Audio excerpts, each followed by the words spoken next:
Well, hello and welcome. Welcome to Plomeek Tea Time number 2, an open topic panel show. You may join us in the chat or the panel. And hello this afternoon to Sandra Feliciano listening here at work. And already I'm a little upset with StreamYard because they took away the thing where you can view a share you can share a tab, and you used to be able to share this tab instead, but it looks like they took away the share this tab instead, so that's going to mess me up a bit. Oh, right, and I forgot to do this.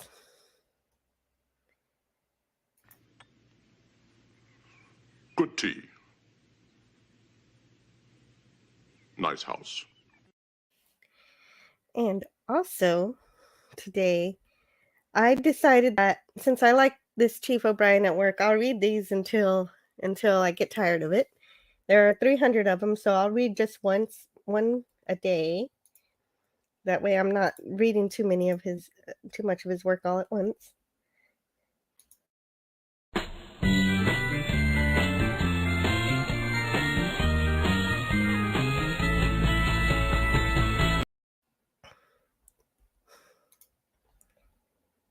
So this one is episode 5, Why Do I Exist by John Adams. So Chief O'Brien is just standing there. Picard to Chief O'Brien, transport me to the surface. The surface? What surface? Where are we? I've just been standing here. I don't have any windows. Hello? Never mind, Chief. I'm on the surface now. I just had the computer do it. And so that's the episode for today. And so I can't share this tab instead, so I'm going to have to stop the screen and share again. I don't know why they took away this wonderful feature that they had. Very, very annoying.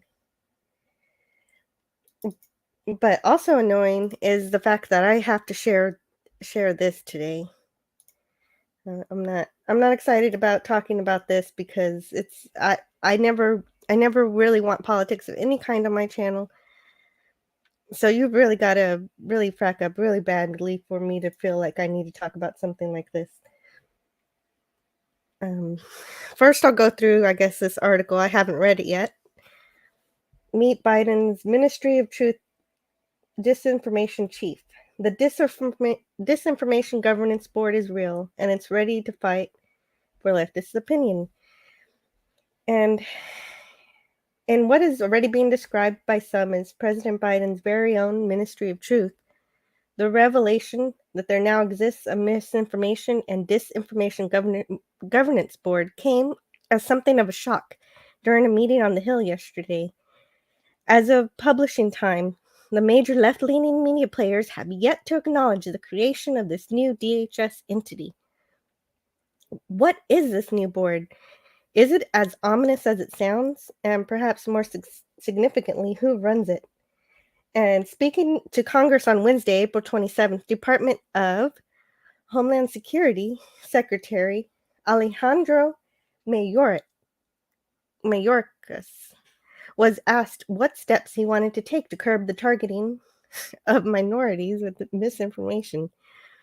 Dear. He responded that his department had already set up a board which would be taking a leadership role in this apparent fight. Well, I'm just going to read through this to see if there's anything good, because I don't really want to. He says, we are disseminating information to securities of state. We are counseling them and providing resources to ensure better physical security.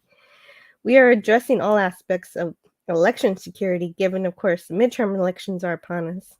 And I don't even want to talk about any of this, just the fact that this kind of thing, I don't really even care about getting into sides left or right. For me, this boils down to bringing what was a science fiction novel into reality. Normally, I say that our future is a mix between 1984 and A Brave New World, which I cite as a more accurate comparison usually because we choose to give away that of ourselves willingly, as we do by engaging in activities that give away our entire personages on our smartphones. But today, 1984 has proven itself not at all outside the realm of possibility. And, this isn't the sci-fi I wanted to come true. I wanted Star Trek, but oh well. If you told me when I was a teen reading 1984 that the thought police were on their way, I'd say that no, that's just for us kids.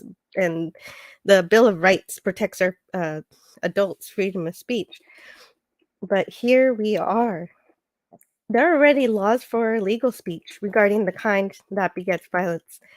So this Ministry of Truth or Commission on Disinformation is really saying that you are too stupid to do your own research or think for yourself. Even worse, as that article I just read a bit of, it was just getting too political for me. Um, Even worse, they specify this is the case for minorities in particular. So that tells you the opinions of intelligence they have for the general populace and how they like to pigeonhole us based on some kind of group instead of our individualities. And so I don't want this channel to be about politics at all. So I won't be going into their pretend reasoning for forming this organization regarding the wars that they're pursuing. I'm only here to discuss the true purpose of this act, which is to give an outlet for a government to restrict speech at the barrel of a gun. Now, maybe they won't literally walk up to social media companies with military enforcement, but the Homeland Security does have that power. But it's also just as likely that they could just make things really ugly financially, which is also dangerous. But I will admit that I'm only speculating here. I'm not sure about the details. I'm not sure about the details of how they intend to police thought. Just that the thought police is here. The Ministry of Truth is around, and hopefully it is all just a puff, a skit to attempt to intimidate Elon, and that it doesn't actually have any enforcement power at all, which would be the best news. I'm ever the optimist because I believe that if they do try to suppress speech, that the Supreme Court is still strong enough to strike it down. So, if there is ugliness, at least it won't last for too long, and hopefully they can even disband it. And that's all I wanted to say about this because I don't want this stream to be too political.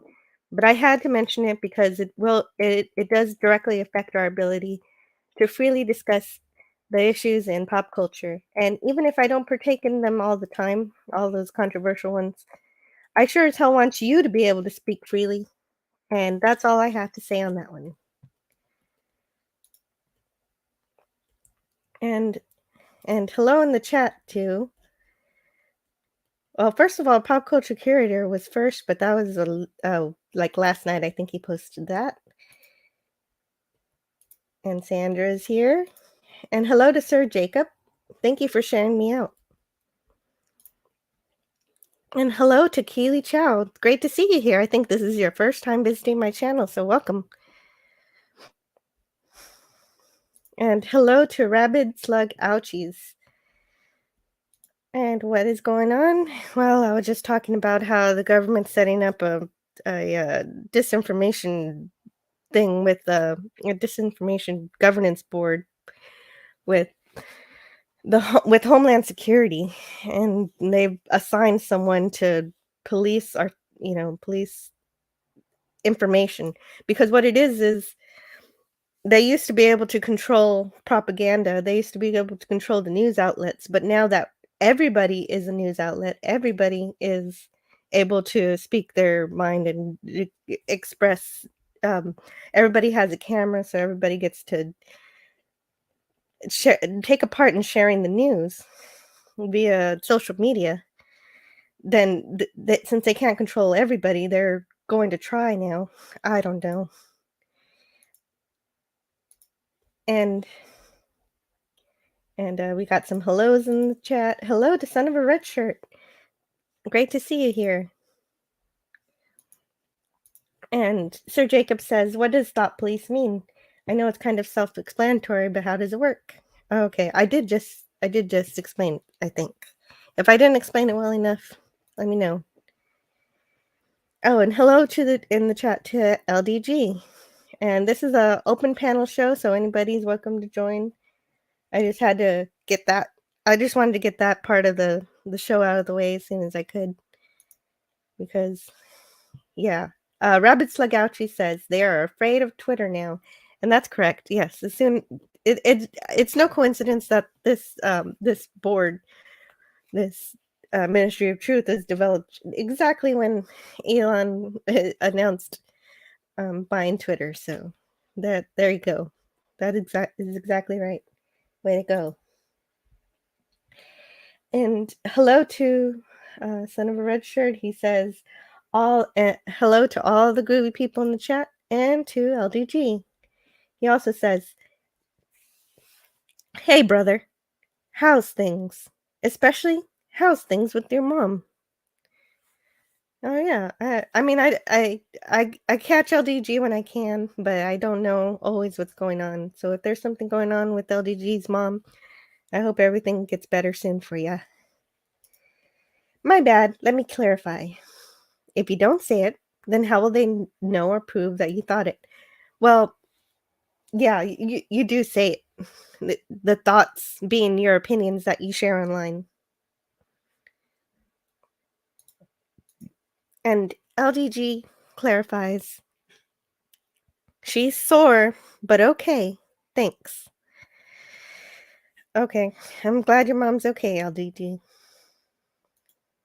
And let's see what else. Yeah, see, they still don't. All right, so I guess I'll have to. Okay, so now I'll move on to my Orville stuff, but I have to stop sharing the screen and I have to share each screen individually because StreamYards today, maybe this feature isn't broken and it's just broken for me today because I want to share a bunch of tabs. So there you go.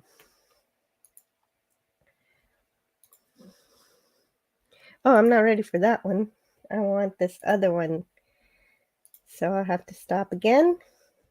And if anybody would like to join the panel, they're more than welcome. And LDG and Son of a Red Shirt is glad to hear that LDG's mom's all right. And me too. That's great.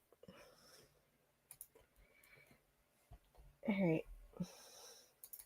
This is the one. And so this is just a photo I'm sharing of Tom Constantino, who does the editing work on the Orville and all this production work. So he's working on it and we're going to get it.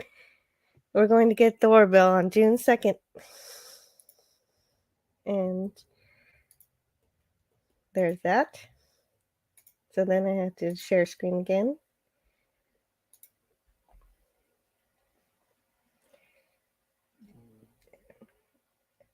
And oh no, actually I think I got rid of the other tab that I was working on.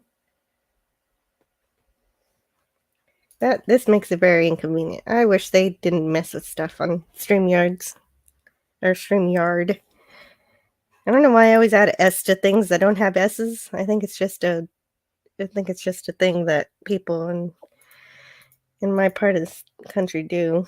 Like we have a restaurant called Bill Miller and I call it Bill Miller's. So stuff like that. Okay, so I'll just copy this here. So I'll be sharing a interview with the actor for Clyden. I found this little interview that might be cool. I haven't seen this yet, so I'm sharing things for the first time. And if anyone wants to join the panel, they can. Let's see. Where is it? Here it is.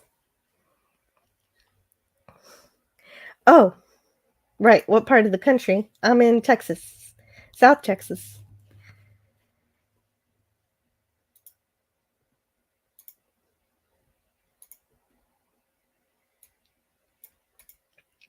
So here we go. Here, Todd Hancock has a podcast. It's much longer. It's 30-minute podcast, but I'm only going to share this short video that he shared on his tweet of Clyde's actor, Chad Coleman.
Oh, no, really? Okay, let me fix that panel link. Here, I'll post it here. I must have missed the letter.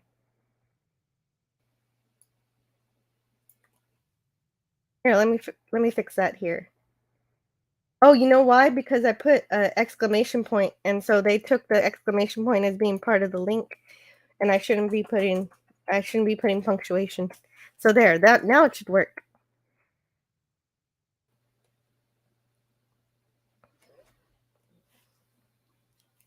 Now it should work. So that was a little interview with Clyde's actor Chad Coleman. I thought maybe they might talk about the Orville, but I guess they wanted to talk more about what interests them to watch on TV, which is also cool too. That's what we do. But there you go. I didn't know what that was going to be about. And hello, son of a red shirt. Welcome to the panel. Hello, hello, hello. How are you? I'm doing great. How are you? I am doing so well now that I saw you on. I was over at your good buddy Dialect 451. He was running a stream there. I got a feeling you're going to get a few people as soon as he wraps up drifting by to say hello. Oh, that would be great. Yeah. And when I yeah, saw Dalek you was on, playing, all right. yeah, sorry. I think I got like a That's 1 good. second lag. Oh, that's okay. My bad. Dalek, what was he talking about today? Oh, believe it or not, and I know this is going to blow your mind, Doctor Who. Oh, wow. No way. No, yeah, that was such a surprise. Couldn't believe it for a second. Yeah, for our old pal Dialect, that certainly is. Boy, that guy, he just hates Doctor Who. And to get him to, no, I'm teasing. And I'm sure everybody in the chat knows just what an inveterate fan of Doctor Who our good buddy Dialect is. And Absolutely. yeah, a lot of fun. A few people were there, Ploxord, Time Prophet, a whole bunch of the usual suspects, Potato Raven. Oh, Potato Raven, that's great. And he still forgives Raven. me for every time I see Potato Wait, Raven. is it Raven or Revan? I call him Raven, and it really pisses him off. Okay, Revan. Yeah, I thought it was Revan. And honest to God, I wasn't doing it to antagonize him. I just kept mispronouncing the name by accident. Like I also have the Canadian pronunciation of Dalek, which Dalek's given up trying to correct me on. It's Dalek! Dalek, yeah, it's Dalek. You can shout that at me as much as you like. That's not going to take away the decades of English language I learned from my country. Well, it's Sorry, still buddy. better than saying Dalek. Dalek, Dalek the Gaelic. That's possible too.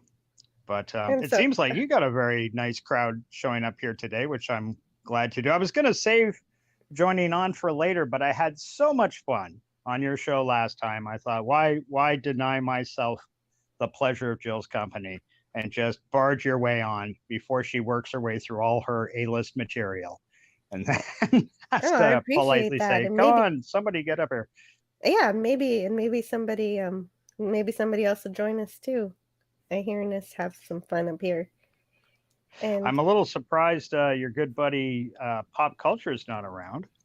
Although well, he might be busy. Right, he might be working. He's probably working today. Yeah, sure.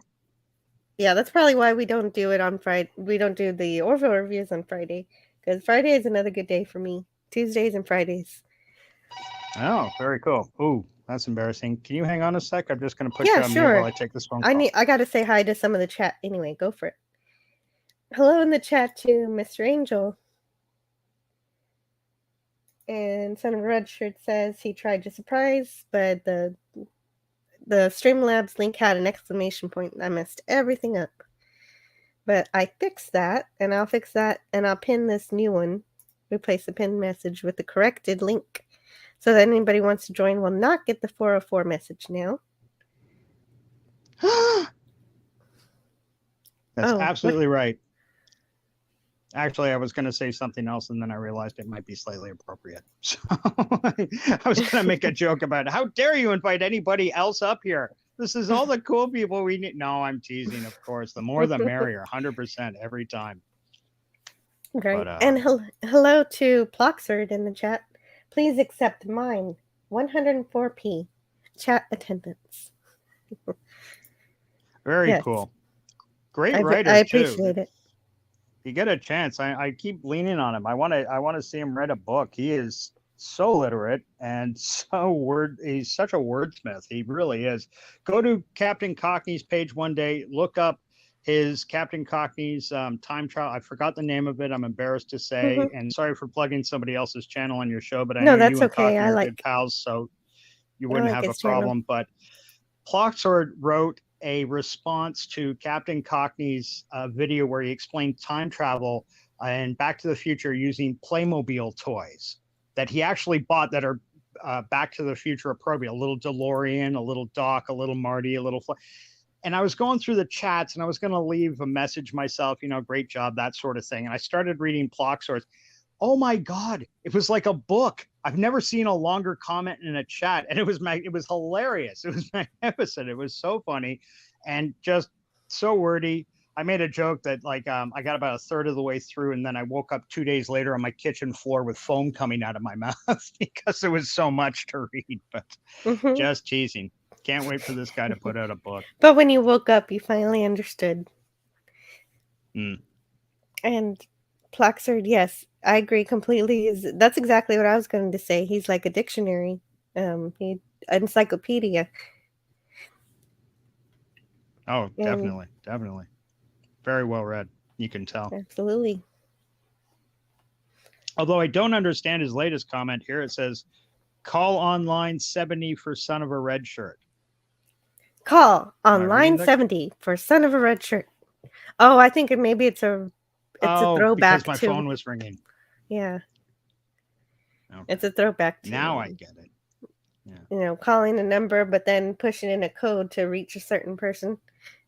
So if this was like a real radio show and you had to call in. Oh, I get you. There you go. See, he's 2 steps ahead of me already. Boom. And hello in the chat to Opsity. I don't know if I say that right. I was going to say, is that how you pronounce this gentleman's name? I keep spelling it OSPDY. Because I'm not sure what that stands for. If that's an I guess I'm acronym for just something. guessing. No, and good for you for OSPD. I'm adding vowels to it so I can say it. OSPD, OSPD. If that's an And acronym for something, I'd love to know what it's for. Oh yeah, me too. And Ploxard also says, book writing is at best choppy and hacked from mine tesseract output. Son of a red shirt. Well, come join us in the 3D world here, Ploxard. You make $1 million. Oh, I said that word wrong. Tesseractic, not tesseract. Tesseractic. Very I cool. don't have my glasses on, so I'm trusting you for the correct reading on these things, Jill. Mm-hmm. Well, I don't know if anybody heard. Did you hear that interview? Was there a problem with that video? I don't know. I'd be honest, Jill, I kind of came in just a little late because I was finishing up over at Dialect Stream, and I didn't want to be rude and just book out. So I was I guess I'll find out. I guess I'll find out whenever it's uploaded if there was just a blankness that entire time. Because I think there's some shenanigans going on with the StreamYard app. Because the sharing feature isn't working quite right. Sure. But, okay. So, hopefully this one works, though. I'm going to go straight into YouTube. Maybe that'll work better. So, the next thing I want to do, even though I might get a copyright strike from this, I really don't care because I really want to see this. And I haven't seen it yet. I don't, I'll just cut it out later if I have to. Okay. So I'm going to be sharing, in case it does get cut out, you can look up on YouTube. You can look up the Orville Gag reel, which got released recently from season 1. And I think it was recent. Or if it wasn't, I still haven't seen it, so it's new to me. I saw this got posted the other day. Mm-hmm. Is that correct? Yeah. Yeah, cool. So you can see that, right? Let's see if it works. Oh, yeah, I can. But I'm watching everything off my phone, so I had to shut down YouTube. I hope the guys can see it on YouTube. Yeah, Mr. Angel says, last few days, both YouTube's and StreamYard are having issues. No clue why. Me neither. They're working too much on it. They need to test it before they release the code live. I know that problem. Agreed. All right. And not trying to prevent you from hitting play on this, but I just took for time, a timely sake, maybe read the last 2 missives from Opsidy and Ploxard. Okay. Opsidy says, I actually go by IMAV. Oh, IMAV. My channel is called OSPDY, which I typically spell out. However, I like how everyone has been pronouncing it. So call me whatever. Okay. And that's exactly what we're going to call you from now on. Whatever. Does everybody hear that? Opsidy is now no, I'm teasing. I'll try to remember IMAV if I can. Now that I know. And Ploxard says, accept Son of a Red Shirt's invitation. Mimes nonconformity. Trow. Thick quartz. Glass and plasma shielding. Mimes nonconformity. I'm trying to get a visual picture of that, Ploxard. You in white face makeup with like a striped Frenchman's sailor shirt on, a beret. They're in black pants trying to mime nonconformity. That is never a picture I ever thought I'd have in my head. I'm very creative. Mr. Angel says, I fully agree. They play around with the algorithm way too much without thinking through and testing changes. Sound and link issues last few days are annoying as hell. Yep. Oh, so much. Okay. Okay, you ready for this gag reel? Super ready. If it's any good. Let's try it.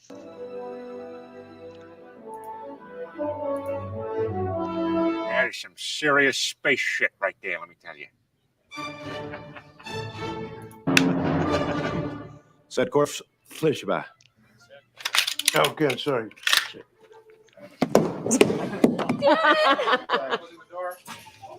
Oh my shit. God! You know, I gotta be honest with you. I gotta be.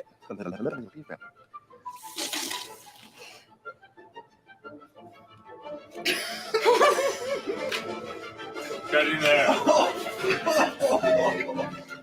don't have to sit here and.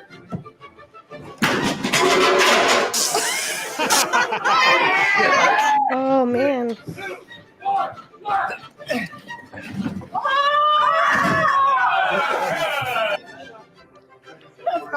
Blooper.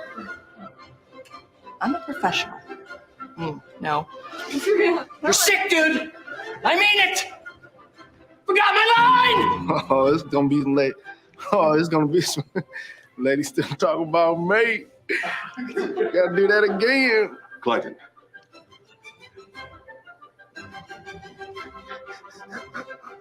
Fucking shit.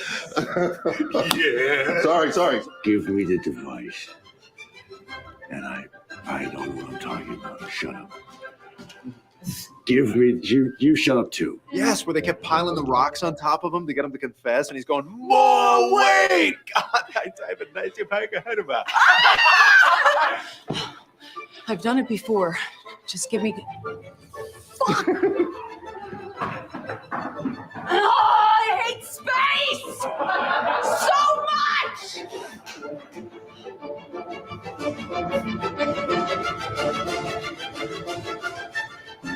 Negative, Commander. But I am detecting a spatial anomaly. I feel your pain, man. I can't do it anymore.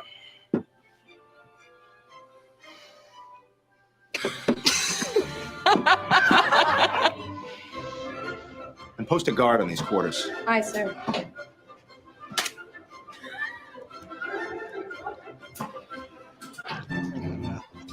Ah, Christ. No, it's fine. No, it's okay. Oh, God. Sorry. We have a Dysonium-powered quantum drive system capable of speeds exceeding 10 light years per hour. Don't pretend you got that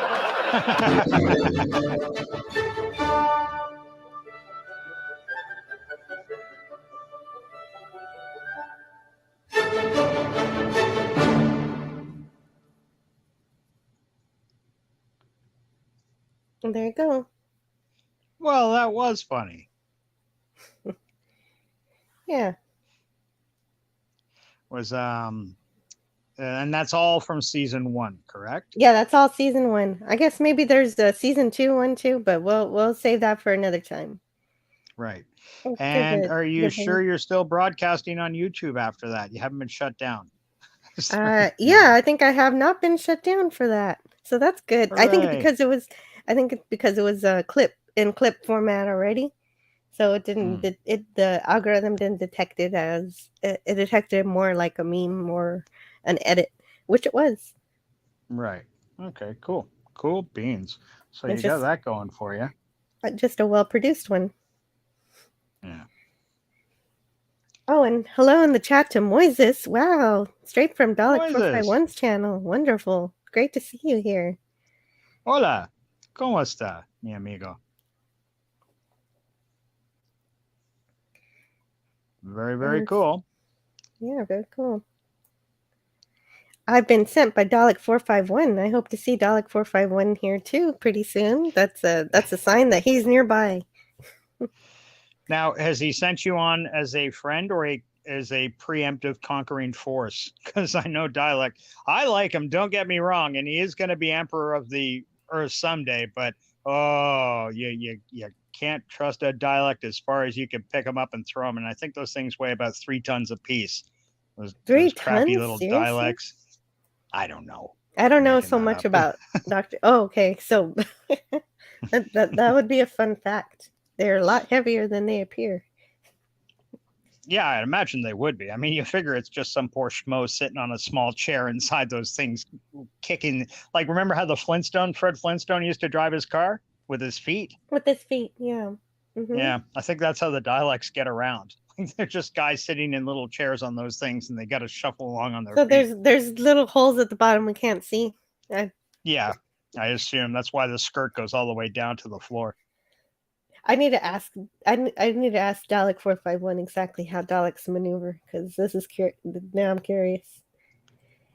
And so I'm not actually going to talk about Elon Musk taking over Twitter, but I am going to say this.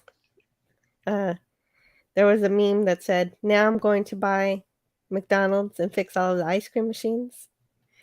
And Elon Musk says, "Listen, I can't do miracles, okay?" That's funny. I saw a neat little documentary on YouTube on that very subject. Why are all the ice cream machines broken at McDonald's? And apparently it goes back to just simple cronyism. Right. Way back in the day, way back in the day, they signed the deal with these ice cream people, and they gave them a good deal on the ice cream machines and stuff like this. And now, and it's ironic because I think Burger King and is it Wendy's or another chain uses the exact same machine, but they get the service right away, whereas McDonald's doesn't. So quite often these things are down, and they're down sometimes because the cleaning cycle in them, there's a bug in the computer or something, which puts it into an indefinite cleaning cycle that they can't get out of. And they also said that if you go online, there are patches to fix that, but McDonald's has prohibited their owner operators from using those patches. They're beholden to this company to come out and fix it. Right. And they can decide not to or take their time about it. And hello to Dalek 451. Welcome to the channel. Hi, Joe. There he is. Dalek, you can answer a quick question for us that was being bandied around. How heavy is a Dalek? How heavy is a Dalek? Has that ever come up in Doctor Who? Like, have they ever tried to push one over and you can't push over a Dalek? They're way more than a truck or whatever. Like, I'm just curious. Has that ever been an issue? Has that ever come up? Well, they've never. I don't think they've ever actually stated how heavy a Dalek is, but there have been plenty of instances where they've either pushed they've pushed around Daleks, pushed them out of a warehouse door and or over heck, I think even in the Dalek invasion of Earth, they actually a bunch of people picked up a Dalek off the ground completely. Okay. So it's not like one of those. Then. Yeah. Yeah. And Plox would actually put a good question here because he asked, are you desiring the weight of a Dalek or its travel machine, its suit? Because it's a common misconception that Daleks are actual robots, whereas there's actually a living creature inside each one. Is that not true? Daleks aren't really robots. They're essentially cyborgs because they actually have a living creature inside the machine. Right, because they require the machine in order to live, so that makes them a cyborg. Well, the machine is essentially it's not just armor and weaponry for them. It's also a life support system for the actual Dalek mutant. Yeah. So to clarify, we were asking about that machine. I imagine the Dalek himself is probably like 8 pounds. Yeah, I don't think they're very large creatures, from what I remember. Maybe 20. No, they're not. Not really. And each one of those suits is like a little flying battle tank. Yeah, right. Pretty much. Yeah, that's pretty much what the Dalek machine is. It's a living flying battle tank. Now, Yes, Just one please. last thing I'd like to pitch in here, and this is aimed specifically at my good buddy Dialect 451. Finish this joke for me. A Dialect, Borg, and a clone trooper walk into a bar. Oh god. A Dalek, Borg, and a clone trooper walk into a bar.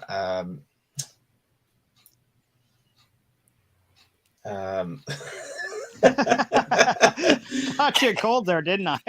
Oh man, you really put me on this. You really put. You've literally put me on the spot. Thank you, Jill.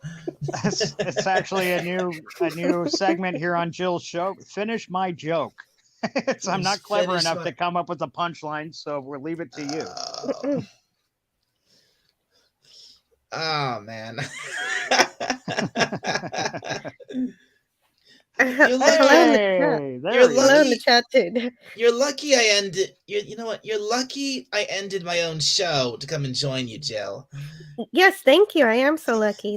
I set the time for the show last night, and so I'm really grateful for you joining me here. Yeah, it's funny.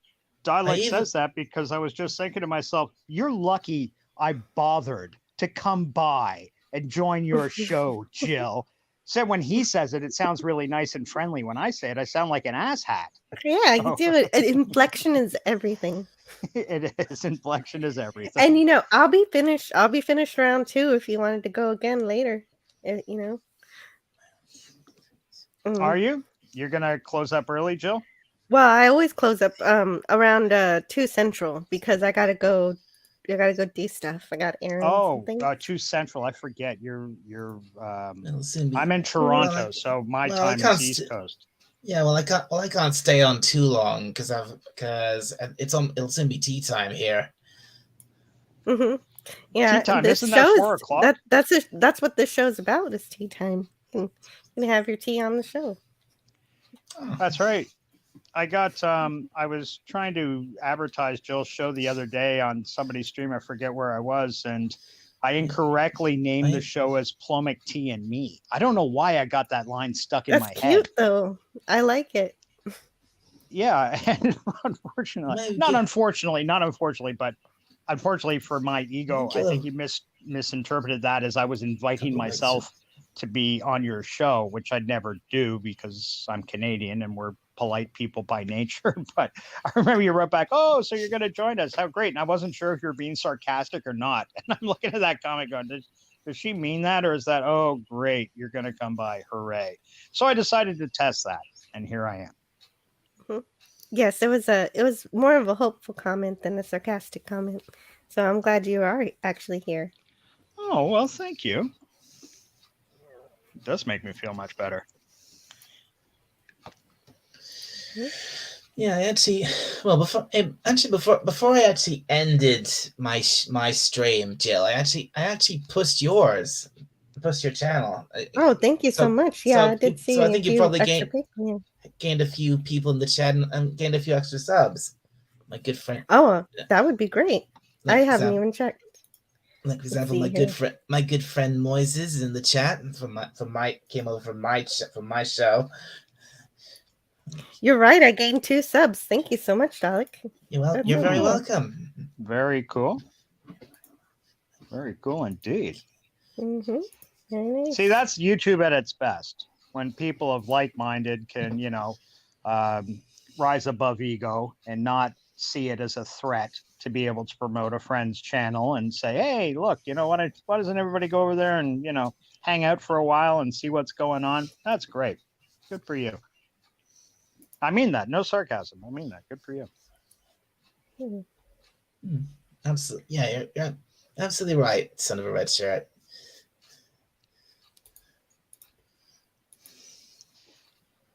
Mm-hmm. Oh, well, there's some bad news. Pop Culture Curator says, "Sorry, I can't join, Jill. I'm sure you're out doing something. I hope you're out creating content, buddy. Because I'm sure everybody here well knows Pop's channel is a real up-and-comer, and he's been taking tours through LA, showing like some wonderfully famous pop culture. He's been curating quite a collection of visits to things like Vasquez Rocks for all you Star Trekky fans out there. As you all know Wow. what that is. Yes. He's been down to Sanford and Sons, the old Sanford and Sons auto wrecking yard, which is now a plumbing mart or some such thing. The Brady Bunch house. He went there. He went to Bewitched House too. Oh, did he? Wonderful. I think I shared that one on my Twitter. Oh, very cool. And he talked about how the cast of the Home Improvement used the house and almost burned it all to the ground. Oh, that's news to me. I didn't know that. Although by fluke chance, I stumbled on there's a TV show called The Very Brady Renovation with those two Canadian brothers who are twins. One is a renovator, one's a real estate agent. They've got a show where they people are looking for a house and they like the house, and then the one brother sells it to them, the other brother fixes it up, sort of thing. I forget their names. Oh yeah, on HGTV. Yeah, they're twin brothers. One Right. guy always dresses like a construction worker, the other guy's always in a suit. It's a cute little premise, and they've really run with it. They've become quite popular over the years. But yeah, they got the surviving Brady's together to do a renovation on the Brady house. I haven't checked it out yet, but I thought I might give it a shot just for a little taste of old nostalgia. Well, yeah, it's always fun to see somebody take a project and make something of it. Yeah, why not? Definitely. That's right. A lot of creative content creators hang out in our happy little community. I see you put down LGG's name there for subbing to LDG at Geeks Enjoy. He's got a great channel. I love LDG stuff. Although I have to say, the last 4 or 5 times I've dropped by, I've just left a like, and I haven't even tried to enter the conversation because this guy is on a mission to help out just whoever he can with their computer issues. Every single time I go on, he's talking some computer stuff that's way over my head. I don't even want to interrupt because I don't want to break up his train of thought.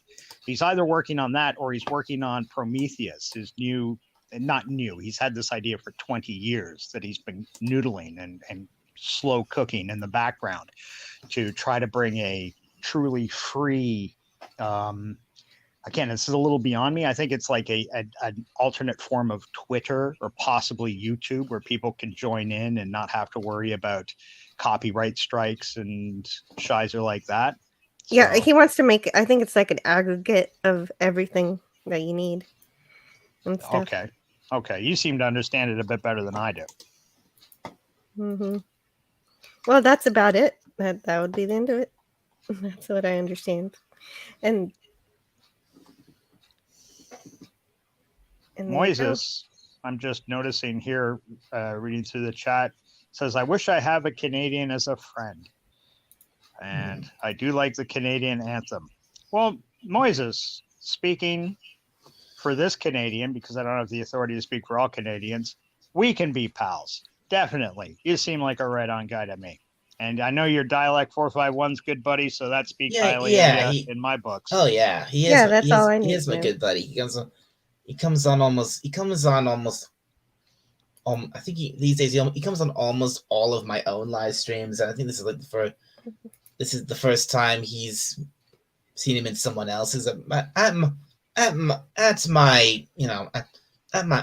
own behest. I think is the word. Yeah. Because right before I ended my stream, like I said, Jill, I plugged yours and said I'm gonna come and join you here. So if you want to still watch me, come and watch Jill's stream, and I'll be there. So here I am, and here's Moises.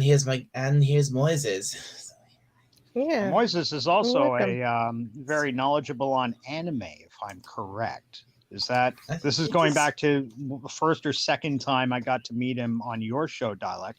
I remember you guys were talking about he has one of his avatars is like I want to say My Little Pony, but that's not going to be right, is it?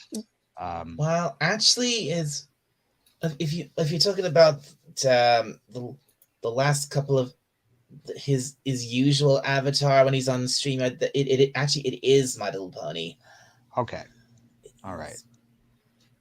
I wasn't 100% on that, but I know I did remember him talking with quite a bit of knowledge and authority on the subject of anime with you, because you're another anime nut, if you don't mind my saying their dialect.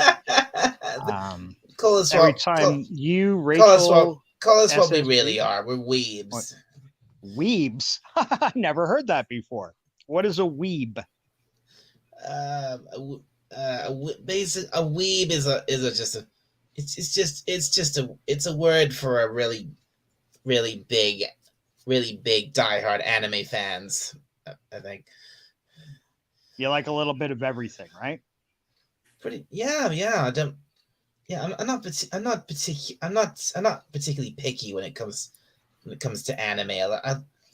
I like lots of different, because anime has every kind of genre you can imagine, and sure. and I like a bit of everything as long as it's good.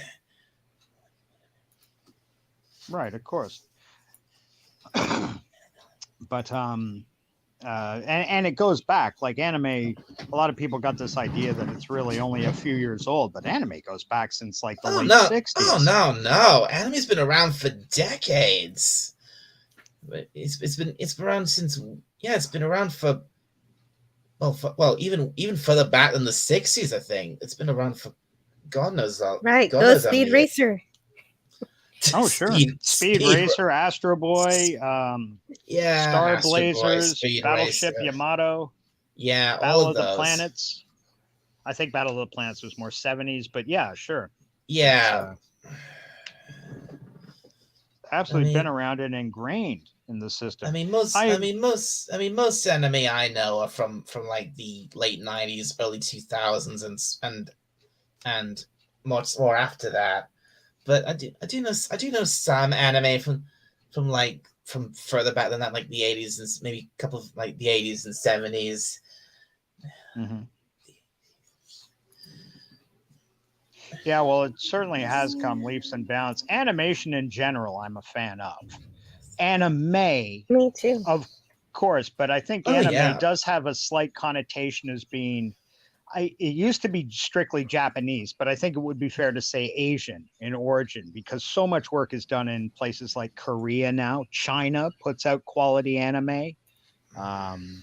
It has grown from its roots, has it not? I hate to say it, but yeah. As much as I like to say that, it's not true anime unless it comes from Japan. Mm-hmm. If you get the style right, then I suppose it can be classed as anime. But a lot of Western stuff that gets called anime that's not anime at all. It's just cartoons. Right. And there's a fine distinction between the two. Yeah, sure. There's a distinction between what you can call anime and what you can just call a cartoon. I'm a Canadian, and I know you're saying you're passionate about animation as a whole. Well, so am I. Mm-hmm. Yeah, very cool. The North American stuff, it kind of seems to have runs in surges. As a child growing up, there was some animation that its heart was in the right place, but it was super low key. I'm thinking of stuff. I don't know if this might be going a little too far back for you. Have you ever heard of Clutch Cargo? No. If you get a moment, dialect specifically, and anyone in the chat that's fans of early animation, check out Clutch Cargo. You're going to remember the style if you've ever seen Pulp Fiction. Do you remember the part in Pulp Fiction where Christopher Walken visits a young Bruce Willis to give him his father's watch he saved from Vietnam? Yes. And do you remember Bruce Willis was watching a terrible cartoon where they were static drawn images. And what they did at the time was film a live actor's mouth and superimpose over the cartoon image to save the animators having to draw dozens of cells of the mouth opening and closing in time to what it's saying. So what you get is, in this one case, it was a picture of an Inuit, quite commonly called an Eskimo, sitting there, and you see like a white person's mouth mouthing out the words that he's saying, but it's just like a picture. You drew a picture of an Inuit kid with, like a furry hooded parka on, and they just add real lips to it, talking. Exactly. That's funny. Exactly. Clutch Cargo was very much like that, going way back, and then things would get a bit better. Then we get stuff like superhero cartoons, the Super Friends. Oh yeah. We get Spider-Man in the 60s. Rocket Robin Hood was a popular one, at least in Canada. The same studio that did Spider-Man did Rocket Robin Hood. And nearing the end of Spidey's run, they went and lifted, in one episode in particular, they lifted all the backgrounds, all the cells for the monsters and the main antagonist from the old Rocket Robin Hood. And every now and then, as a kid, they used to play those shows back to back. And every now and then, those two would sync up. So you'd watch Rocket Robin Hood beat the shit out of this insect monster guy that was an evil doctor. Then the next time, it's an insect evil overlord. Spider-Man's beating up. It's the exact same guy, because they were using the same cells to save time and money. Wow. Ralph Bashki, I think we've talked about him before. Dialect. Ralph Bashki, the guy that did the original Lord of the Rings animated film. I've heard of the original Lord of the Rings animated film. Heard of it, but not seen it. Oh, I am surprised. Because I have seen the Hobbit version. Yes, look, and to be I'm not fair, that was Rankin Bass. That wasn't the same studio. Look, I'm not the look. Simply put, I'm not. I've never really been a Lord of the Rings fan. No. But I know you are very knowledgeable on animation as a whole. So I'm a little surprised. But honestly, buddy, even if you're not a fan, please give it a chance. The artistry they used in it, they used the technique of rotoscoping, which I'm sure you're familiar with, where they film an actor swinging a sword with other actors. And now they've animated over it. So now it's Aragorn dispatching a room full of orcs sort of thing. Right. And the artistry that kind of like motion capture that they tried to do like in the early 2000s. Oh, there you go, Jill. Jill's on point. Yep. Bring it up. This is all from The Hobbit, I think, isn't it? No, I pulled up the Lord of the Rings. I'm sorry, I just saw the Gimli. Yeah, there he is. That's that was a Sean Bean character. Sean Bean didn't have a beard in this, but yeah. I don't know why they're all in black and white, but yes, this is from the Lord of the Rings animated archives. Right. Yeah. Same guy. Gollum. Who? His name Ralph Bashki. Cool. You can find on YouTube for free.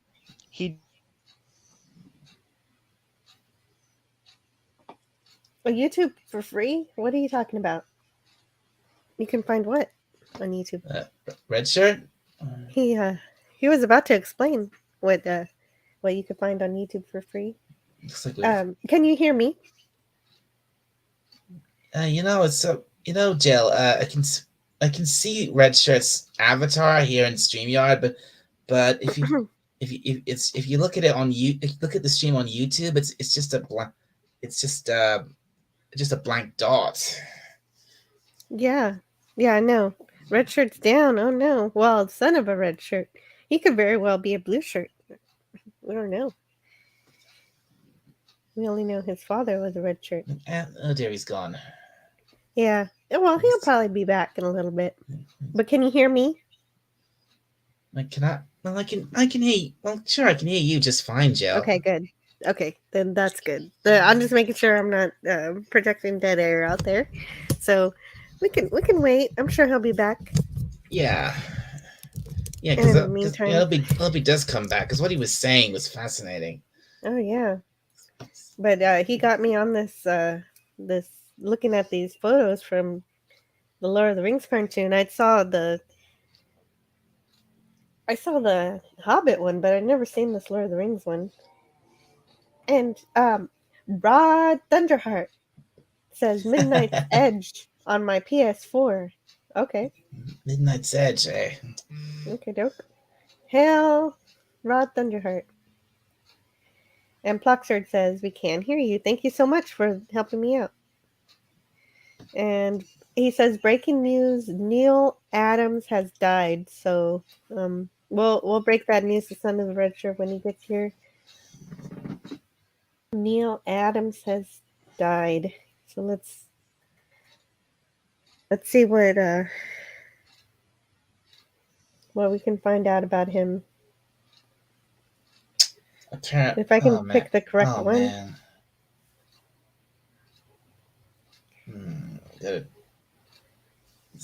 I'm seeing a. What are you saying? Oh, apparently he was a comic book artist. Oh yeah, he was 80 years old. So it's not this Neil Adams.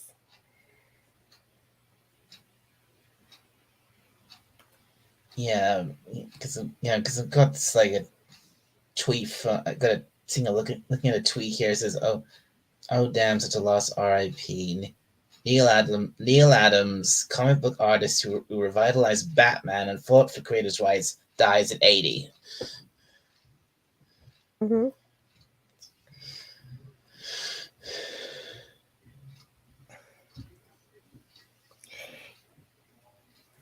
Yeah, I think I got that same article you got there. According to the Hollywood Reporter, Adams died on April 28th in New York from sepsis.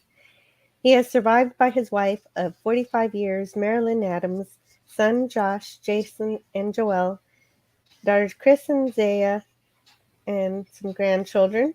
And it wasn't until I sat at the table at conventions next to the same people I would watch treat my father with such reverence that I understood he was their father too. Neil Adams' most undeniable quality was the one I had known about him my entire life.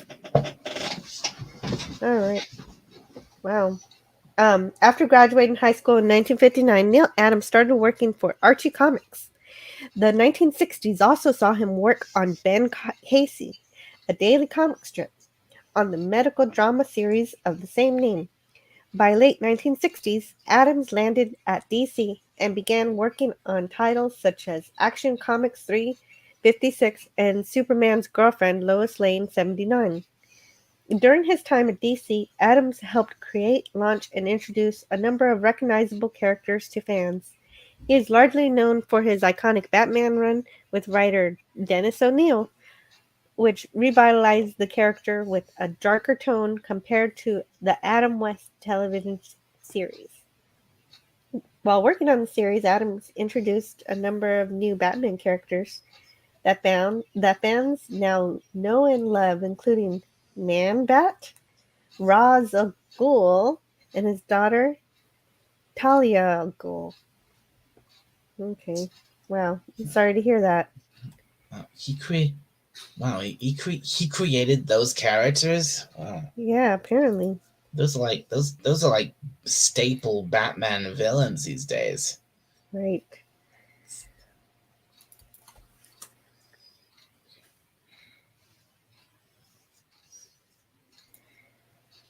Yeah, I'd like to see some of his work. That would be nice to look at some of the things he's done, if I could find something good. Welcome to the Neil Adams official store. So I guess this would show us some of his work. There's that. No. Oh, hang on.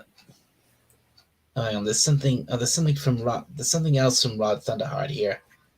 Rod Thunderheart says he also famously fought for Jerry Siegel and Joe Shuster to have their names restored as the creators of Superman. He's why the 1978 movie has the names in the title and royalties. And Rod Thunderheart also says, "Sorry, I missed your stream, Dalek." Yeah, me too. I didn't realize. That's all right. That's okay. But if you stream again, I'll check it out. maybe, maybe If you I'll want. maybe I'll do another one tomorrow. Yeah, Actually, tomorrow wait, sounds good. yeah, it's Maybe. it's Saturday tomorrow. Yeah, I could probably do one tomorrow. Oh wow, that's cool.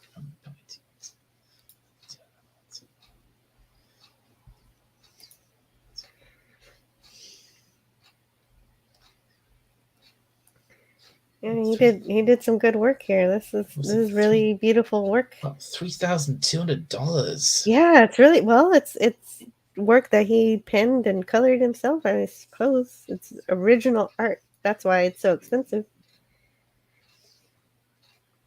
Oh. I mean, I'm sure you could buy reprints for less. Oh, that's reprints. Those look $85. Yeah, this one is signed by him, and this is just these are comic books now. And that's it. Oh, Supergirl, wow! Look at that. That's fantastic. Right. Supergirl original art, $1,800. Ooh. Right. Yeah, so he did a lot of. That's really cute. That's cute.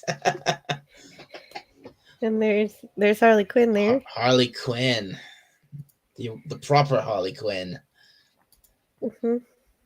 Yeah, there are improper Harley Quinns. I don't even know. And the Conan, wow. Wow, that one is $10,000.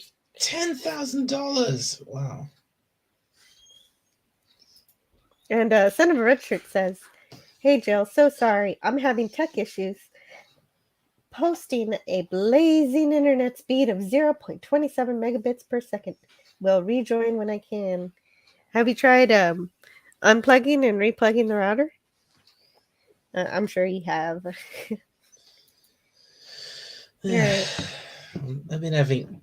Well, speaking of, we got a new internet router installed here at the house this week. So I'm hoping that means the internet problems I've been having recently are no longer a thing. Yeah, I hope so too. I didn't know you were having issues. Well, yeah, I've been having issues for a couple of months since I've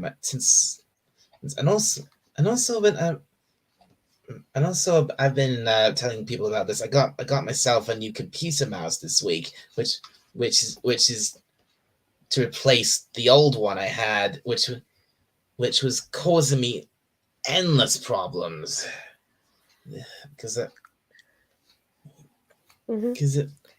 if I don't know if you remember, Jill, because I would be in a live stream and the old mouse would conk out and would drop out and that would knock out my microphone, and that would knock me out of the stream, and it was really inconvenient. Oh, I didn't realize that mouse is causing you so much trouble. Yeah, it was. I mean, in fact, when I was live streaming, just to be safe, I had to unplug the mouse so it wouldn't cause that problem. But hopefully now that I've got my new one, now that I've got my new one. Well, you just had a live stream. You just had a live stream, so you didn't get cut out of your stream with your new mouse, did you? Yeah. I live streamed for 2.5 hours, and I didn't get nothing went wrong with my new mouse. Nothing. Wonderful. That's good. But also, yes, terrible news about Neil Adams. He did so much to bring Batman back to prominence in the 70s. Mouse. I don't know what that means. Here we go again. If you rewatch my stream from today, Jill, you'll understand. Okay. Oh, he did Star Wars too. Let's just say that I'm gonna rename that stream the afternoon mouse stream. All right. Well, I'll add it to my watch later and check it out.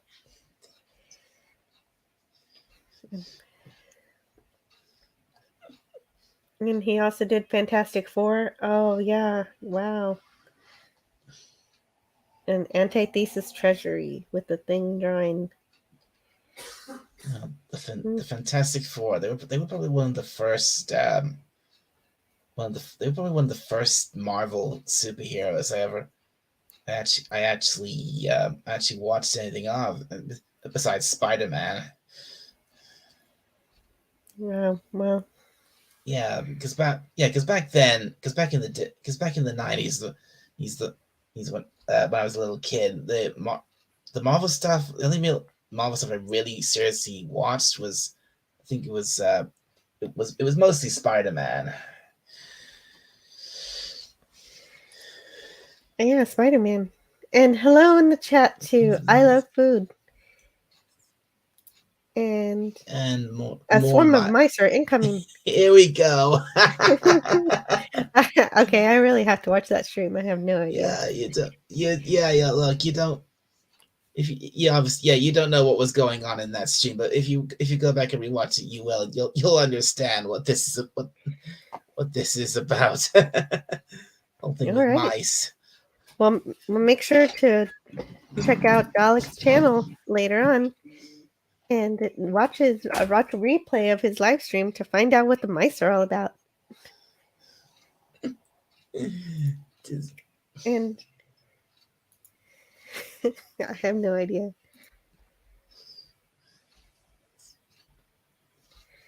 And hello in the chat to Jedi Bill.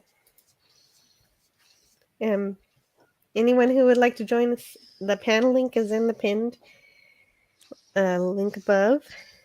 I can post it again down here.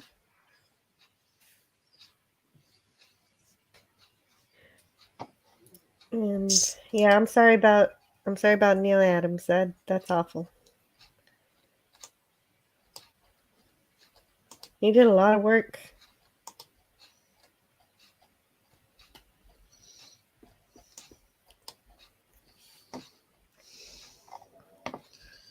Okay. We did the Green Lantern here. Catwoman. Love Catwoman.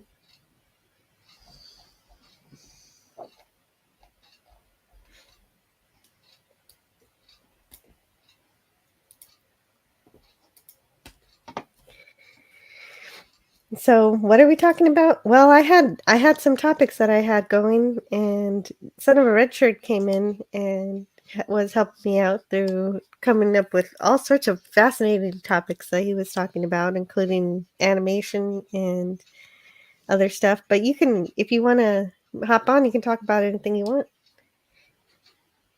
want.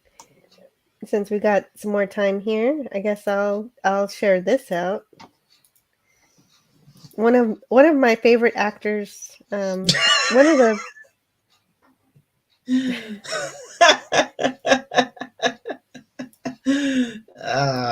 Nice one, Moises. Yeah, okay, so first we have mice, and now we also have cheese. Okay, so the picture is becoming more and more unclear. That's great.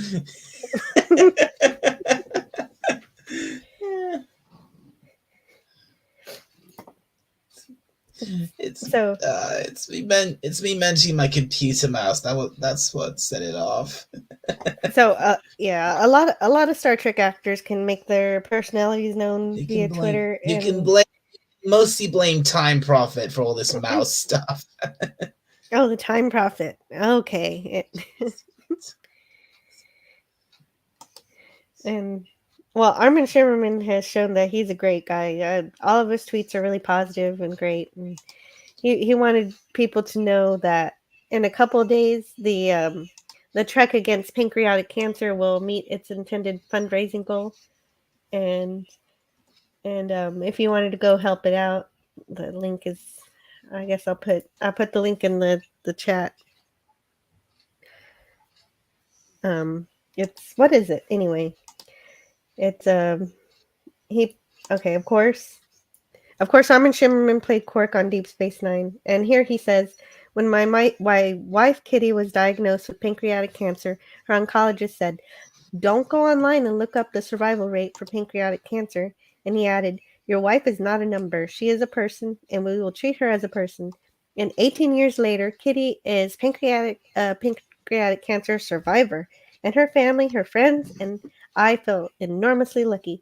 But unfortunately, a significant majority are not born under her lucky star. So, my goal in getting involved with PanCan by starting Team Trek Against Pancreatic Cancer at Purple Stride, Los Angeles is simple. I wanted to see the survival rate increase. Now I wanted to see it go from 11% to 100%. No one should die of pancreatic cancer. So research. Okay, so this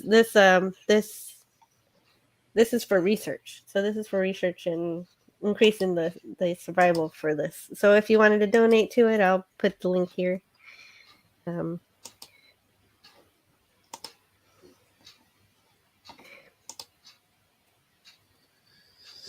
So cancer is never a fun topic or anything, but I love Armin Shimmerman so much, and he's one of the positive Star Trek actor voices, which is a very rare thing. So I thought I might share something that's important to him.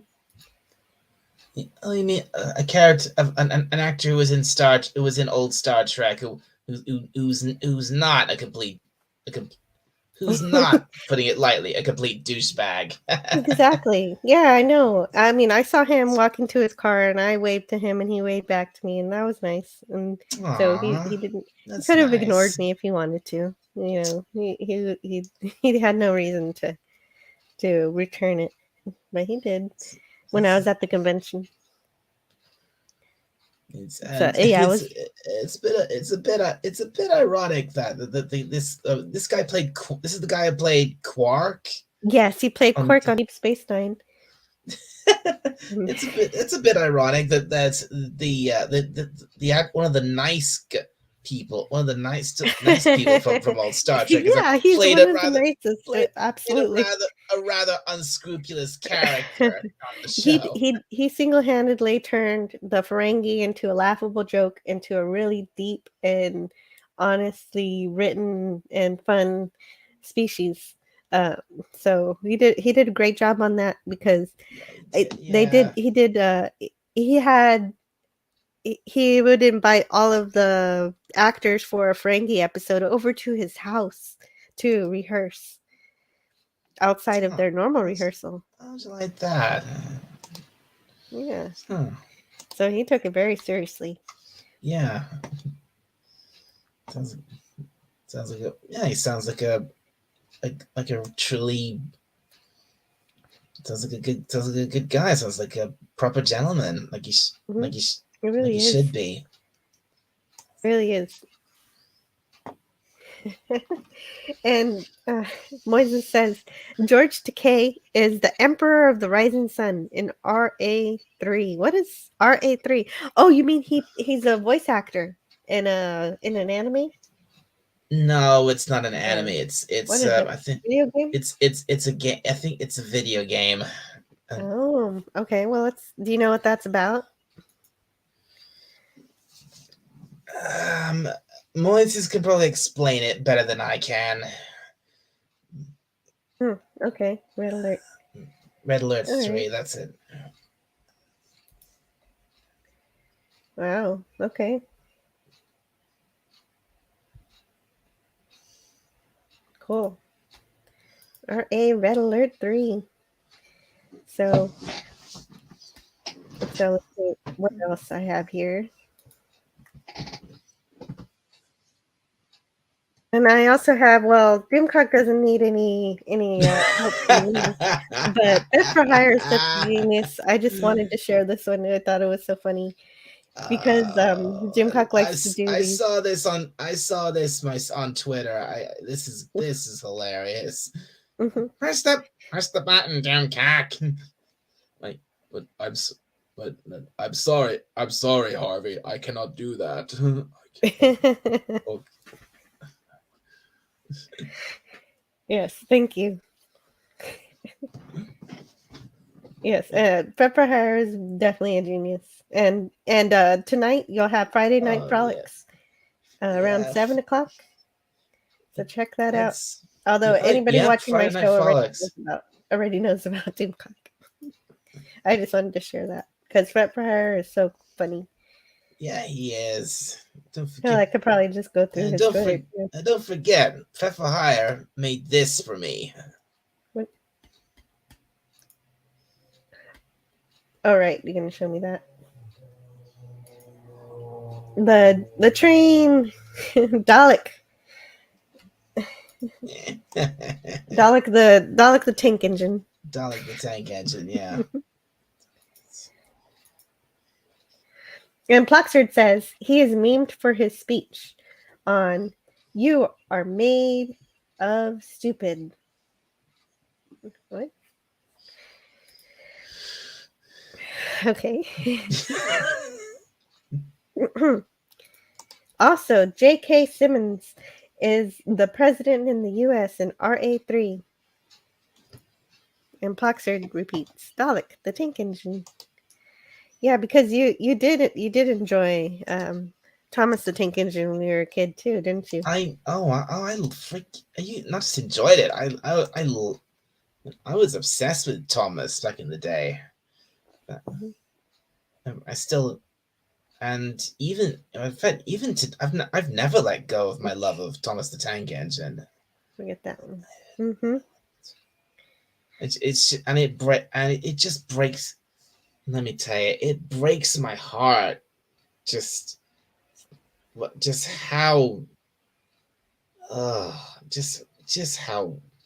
how much it's been utterly annihilated. Thomas the Tank Engine. It's been annihilated. I mean, trust me, you don't want to know what they've done to Thomas the Tank Engine. Oh, you mean like current it's Thomas terrible. the Tank Engine? Current Thomas. All right. Yeah, no, I don't know. I haven't watched it since I was a kid, and it was the old stop motion animation stuff. It wasn't stop motion. It was live action. It wasn't stop motion. It was live action models. Oh, live action models. That's cool. Okay, neat. I didn't really know about the production of that, so thank you for that. Oh yes, Friday Night Frolics.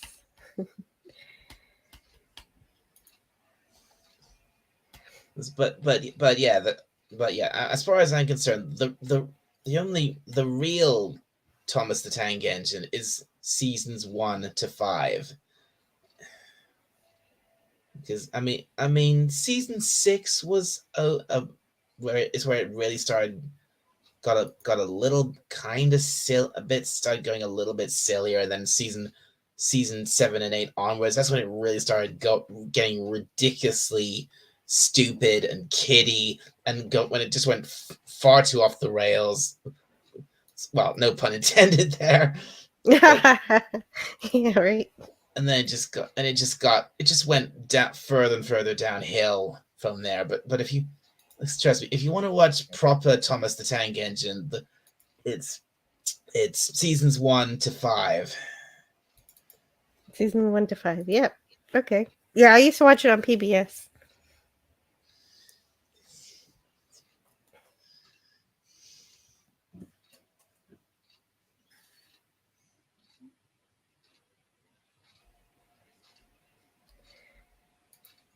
Oh. I don't know if you want to play this game. I like this life simulator called Alter Ego by Peter J. Favreau, PhD. It's like a life simulator text adventure game. So I'll pick male and a personality quiz. Oh yeah, it starts with the personality quiz. So if anyone wants to choose. Oh, hey, what's going on here? Pets the Dalek. Ploxard said that card is blocking shared screen. Oh. So I'm blocking the screen to read about blocking the screen. Yeah. And now Rod Thunderheart can't find his headphones. Oh, was Rod Thunderheart planning on coming on the panel? That would be wonderful. If you could find your headphones. I'd love to have you on.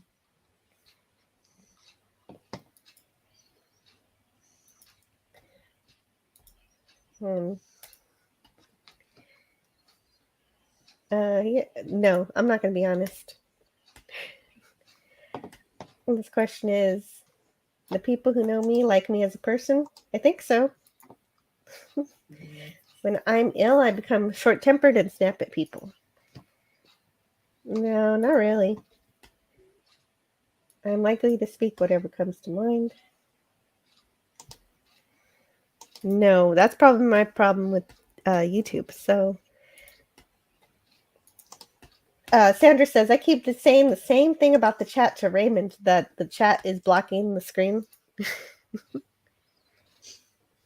And Moises says, I like you already. Oh, thank you. Mm.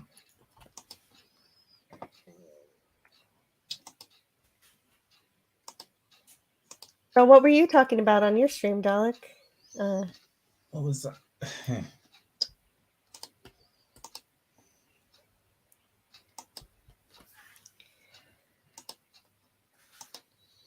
An important part of every job is knowing whom to impress. Yeah, I guess so. I'm a light sleeper who stirs at the slightest sound. That's false. I'm a pretty deep sleeper.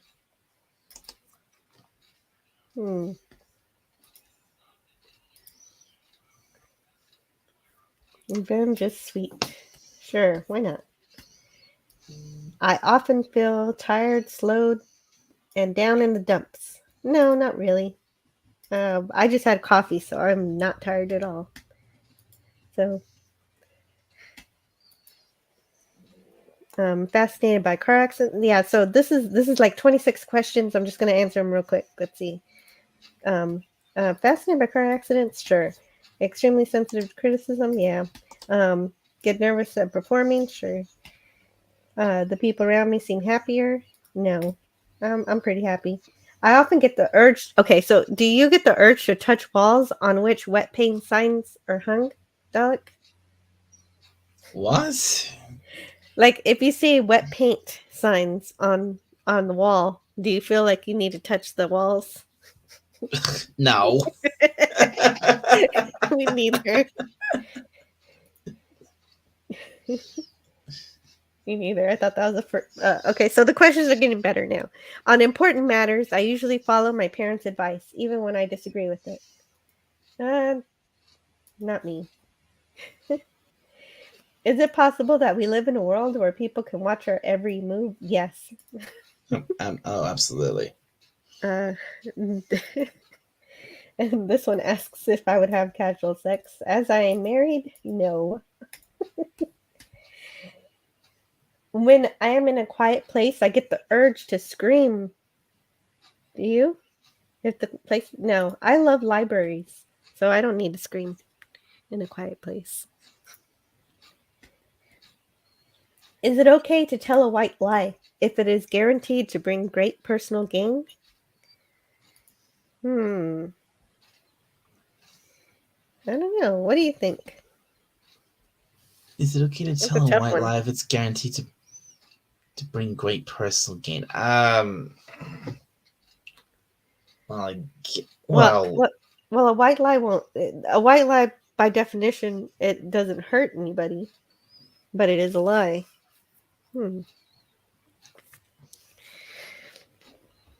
Yeah. Yeah, why not? I'm going to say yes. It is often pointless to try to discuss problems with other people. False. I find lots of value in other people. I'm easily embarrassed. Yes. Children should be seen. Oh, God. Children should be seen and not heard. No, of course not. Children are people too. I find it difficult to break the ice in conversations with people I barely know. Yes, it's true. My parents were strict disciplinarians. No, not really. You can usually judge a person by first impressions. True. One way of getting people to treat you fairly is to take an aggressive stance and make them win you over. I don't think so. I think that questions like this are stupid and meaningless. Yes, let's get on to the game. Welcome to birth and infancy. Every man is the architect of his own fortune. As said by Salus Gaius Celestius Crispus, 86 to 34 BC, in a speech to Caesar on the state. Section 1. So, you're in a warm, dark, comfortable place. This has been your place since you became aware that you are alive. It is almost time to enter a different world now. So, what do you think, Dalek? You're being born. Do you come out fighting, come out peacefully, or stay in a little longer? You'll might need to give me a minute, Jill. Oh, okay. I guess I'll choose then until you return. I'll choose. Come out. I'm gonna come out fighting. Yes, I can certainly understand how troublesome it can seem to be evicted unexpectedly. You have every right to feel angry. You are getting a little too big to be carried around in your mom's belly. Those backaches were really starting to get on her nerves. So this is the game, and it starts you right off at the very beginning. Besides, your dad had to suffer through a lot for the past couple of months, and he wasn't exactly Mr. Sunshine either.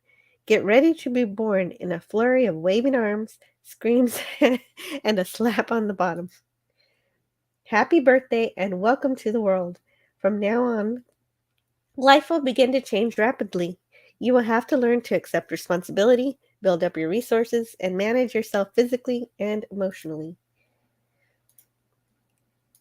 And so this is the alter ego game. The events that transpire over the course of the next few days include: your mother is proud when someone points at you. Sorry about that. Sorry about that, Jill. My dad was in the room. Oh, yeah? Okay. Okay. Is everything all right? No, I just wanted to ask. No, he just wanted to ask me what I wanted for tea, so it takes a bit of time to think about it. Oh, okay. Oh, tea time's coming up soon, huh? Yeah, my tea time will be soon because now that I've told Dad what I want, he'll go and get it, and then I'll. Very cool. Well, I was just playing this game to see how it goes, and it starts you off when you're born, and the events that transpire over the next few days include: your mother is proud when someone points at you and tells you you look just like a little porcelain angel. Your rich Aunt Martha places a $500 bond in trust for you. So I guess there's a inflation on that. $500 back when this game was written a long time ago would probably be like $3,000. You develop a mild respiratory infection that causes some concerns, but no later problems. So you are in infancy. There are 7 stages of life in alter ego. You'll play from birth until death, whenever that will be. Your game is saved automatically. You may select icons in any order, and they are sorted chronologically. Okay. Oh, that's just life status. Neato. Okay. All right. So a woman walks into the room holding a blanket and a warm white liquid. What's your mood? So here you're being the baby. Are you angry or happy? A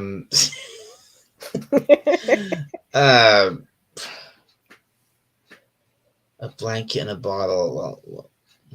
Well, probably happy. Okay, so I'll make you happy and you're cooing. So as your mom walks towards you, she notices that you're smiling happily in the crib. Just as she steps into the room, the doorbell rings. She assumes that because you're smiling, you're in no great need of attention. She lays the bottle in the crib and runs off to answer the door. Are you patient or impatient? You just got ignored. This is. I'm going to say that you're impatient. Let's see. What nerve stood up for some door-to-door salesperson? You let out a couple of test cries. There's no response. You gear up for the long, splitting yelp and let it fly. Your mother returns. The salesperson panics, and everyone is happier. Your mom appreciates you helping her out of a jam. Yeah, who the hell wants any door-to-door salesperson? That hasn't changed in the time that this game was made. So you don't have many skills yet. As a matter of fact, life is pretty boring, right? I want to get through infancy pretty quick. The further we get through this game, the more fun it will be. So right now, I'll make them quiet and look around. Yeah, let's look around. You look around and see a large blur about 11 inches away from your eye. Every once in a while it moves. Hey, wait a minute. You just had the thought that it moved again. Keep looking. Congratulations. You have found your hand. This may not seem like much of a big discovery, but it is. You will have to learn how to control your hand as part of childhood development. When you're in adolescence, those hands are going to get you in quite a bit of trouble because that requires a different type of hand control. And lying on your stomach in the crib, you notice an interesting object, an arm's distance away. It has a round shape at the top and a ring at the bottom. And so you can be determined and grasp for it. Yeah, why not? You have the fighting spirit of your Uncle Bill. You sneak and crawl on your belly like a combat soldier heading into battle. You reach your destination, grasp the rattle confidently, and drool on it in victory. Intellectual spear shows marked increase. But I'm going to change things up and just drool on it.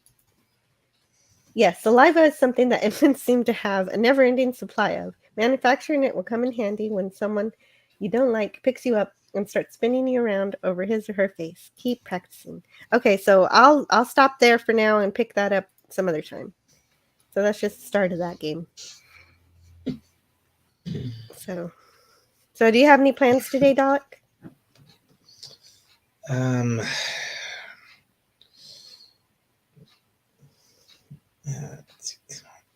It's Friday for me, so I'll be modding the Doomcock chat, and also I need to watch some Star Trek.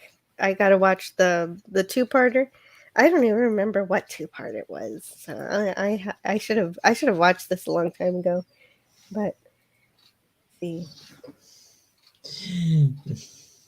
Yeah. Right, because I got Saturday Night Star Trek tomorrow, and I'm actually going to be on the panel, so I really need to watch this two-parter. Star Trek: The Next Generation on Clobbering's Times channel, and I always mention his show on the show. Anytime I have a stream, I always end up mentioning Clobby. I think I saw you on Saturday Night Star Trek, didn't I? Recently. Saturday Night Star Trek. Yeah, did you? Or maybe you showed up on a different Clobbering Time was show. that on? If it was on Clobbering Times channel, then yeah, probably it would have been. It would have been Star Trek. Yeah. Mm-hmm. Yeah, because we're finishing up season 6 for tomorrow. For Saturday, rather. Yeah, tomorrow's Saturday, of course. But I'm also going to a crawfish boil. So, they make some spicy crawfish with potatoes and corn and sausage and stuff.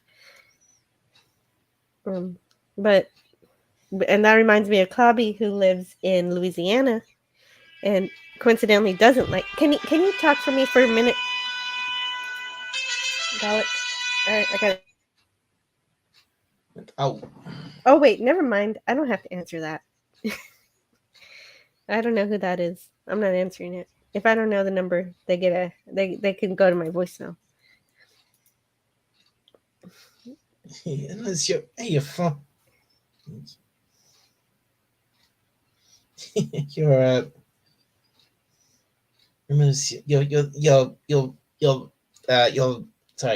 tell the tone for your phone on your phone. It's the theme, the original opening theme of Red Dwarf. Yeah, right. The original opening theme for Red Dwarf is my phone. Most people don't catch that, so good job on there. I mostly just annoy everybody with it.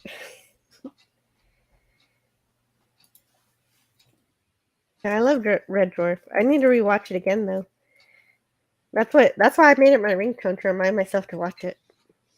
It's almost working. But I also need to watch Blake 7, which I've never watched. Okay, so your friend Moises says that he has to go.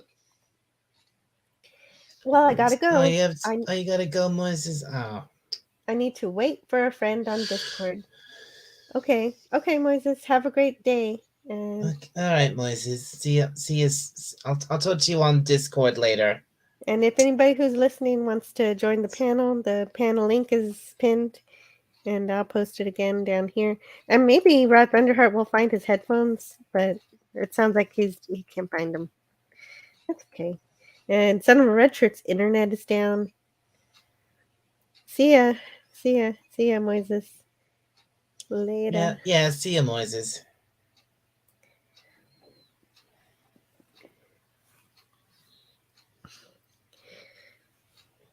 So, for some reason, I can't get the list of Star Trek episodes because Amazon is just not loading correctly. I don't know what's going on. Oh, I guess I can just get regular. I can just search normally, and I can search. I can share my screen. Why not?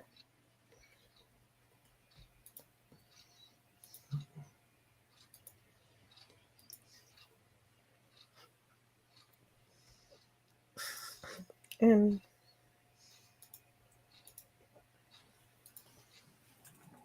Star Trek Next Generation episode list season 6. So season 7 is not the best Next Generation season from my recollection. No, it's not. Even though I do like the end, so at least we'll have a good end episode. So these are all the episodes we covered on Next Generation season 6. Time Zero, that was all right. I like Time Zero. Realm of Fear. Oh, I loved Realm of Fear actually. Well, anytime you put Lieutenant Barclay in an episode, I'm essentially going to love it. It's pretty tough for me not to like a Barclay episode. Barclay, yeah. Mm-hmm. Man of the People, Deanna episode. Nah, I don't think I like that. And Relics, of course, that might be the number 1 episode for me. I'm not sure. I think so because that's the episode, of course, where Scotty was in a transporter for 75 years. Oh yeah, Relics. That was yeah. The actual story of that episode is pretty standard, but it was great seeing Scotty in that episode. But you get to see Scotty, and he interacts with Data pretty well. They have a pretty good connection there. And what about and then there's the whole thing. What about the whole thing between him and Geordi? Mm-hmm. Oh yeah, Geordi, of course. Yes, Geordi doesn't appreciate the advice to pad out the estimation times. But maybe after their adventure, when they actually at the end. So at first he doesn't really appreciate him, but at the end, I think he does. I think so. Yeah. Mm-hmm. So that was some good character growth there. Schisms. I don't think I like Schisms. True Q.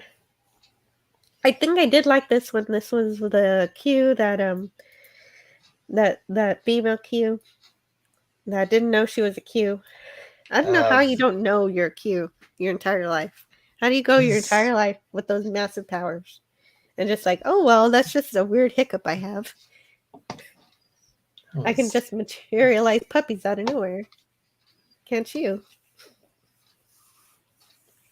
Yeah, that is definitely not the best Q episode. No, it's definitely not. But I think the best Q episode is here somewhere, but I haven't got to it yet. Rascals. Oh, Rascals was the one where there was a transporter accident, and all of the crew that was in the shuttlecraft came back as children. I barely remember that one. Yeah, it was kind of it's not- silly. It's not really worth remembering. Right. It was more science fantasy than science fiction because it didn't really make sense. But I thought the children actors actually did a pretty good job anyway. So then, do you remember A Fistful of Datas? No, that one I do remember. Yeah. Yeah, that was where Data tries to do something with the computer, and it kind of messes up the computer, and he becomes all of the characters in the Western. Yeah, that was pretty fun. Yeah, He becomes the bad guy. Yeah, it becomes so yeah, it was really weird that where he just becomes this this bad this gunslinger or something in whatever he was in that episode. And he starts talking with and the real Data starts talking with a Western accent. Right. Yeah. You get to see Brett Spiner's range and all the different voices he could do. He's really good at impressions. I think they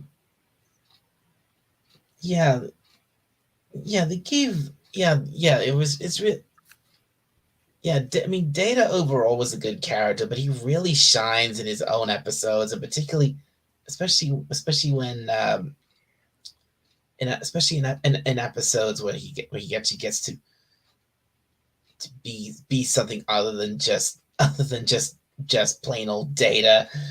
Right. I mean, like right. example, like the times, like whenever when Brent gets to not just play Data, he gets, like, for example, when he gets to play Lore, for example. Right. Yes, I agree. Oh, right.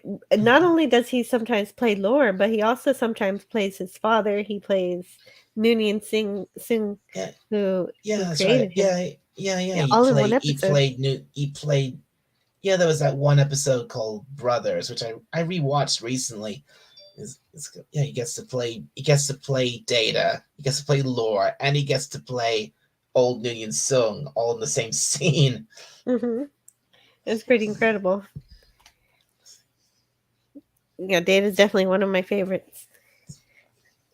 And the next episode is Quality of Life, which is one of my favorite episodes. Oh man, Relics first, and then Quality of Life, I think. Spoilers if you're watching Saturday Night Star Trek. Maybe I shouldn't give away too much, but this is the episode with the exocomp where it's like a tool that's used to repair objects in the Jeffries tube. That one. It goes in and it fixes things, it makes things easier. Like on the Orville, though, they have Yaphet to do that kind of thing, to go into places that are tough to get to fix things. But in Star Trek... Well, of course, they had Yaphet. Oh, yeah. Well, they still have them for season 3. But yeah. Well, they're going to have someone else voice Yaphet? No, never. No.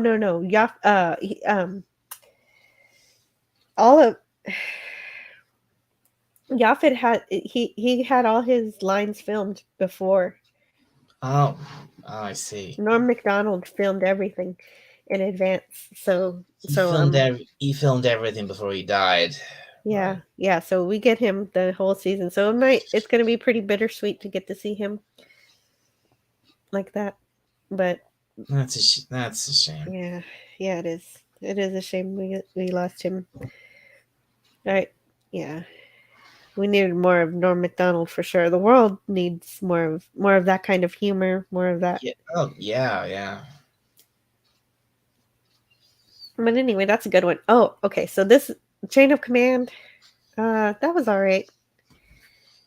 Oh yeah.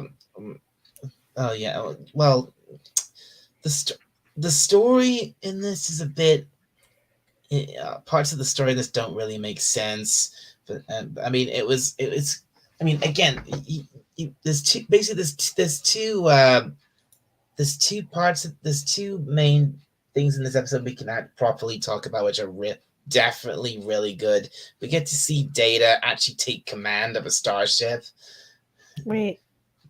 I think. No, I think that's a different. That's a different episode. No, wait, that wasn't this episode. That was no, that was awesome. I know what you're talking about. No, that was. I got the wrong one. No, that was no, what was no, it? That was Redemption. Oh, I think. Well, yeah, that was Redemption. This is the episode. no, Chain of Command. That's the episode. This is the Four Lights. That other captain, that other guy takes kind of the Enterprise. I like Jellicoe. You know, I kind of like Jellicoe. Yeah, this is the episode. Yeah, you're right. This is the episode with where the four lights quote came from. Mm-hmm. And Pop Culture Carrier says, "Great stream." And thank you, Pop Culture Curator. And hello in the chat to Sci-Fi Nation. Greetings, everyone. Sci-Fi. Woohoo! Sci-Fi has a great channel. I think I have him in my... What do I call him? I don't call him Sci-Fi, do I? I'll have to look at my Stream Elements commands. Stream Elements. Commands. Yeah, yeah, and the Cardassian tortures Picard. There's some. Let's see. I wanna share Sci-Fi Nation's channel here, so I want to look under my chat commands and go to custom. Sci-Fi doesn't seem to be working. How did I share it? I don't have you here. That's why. Okay, so I'll have to add you.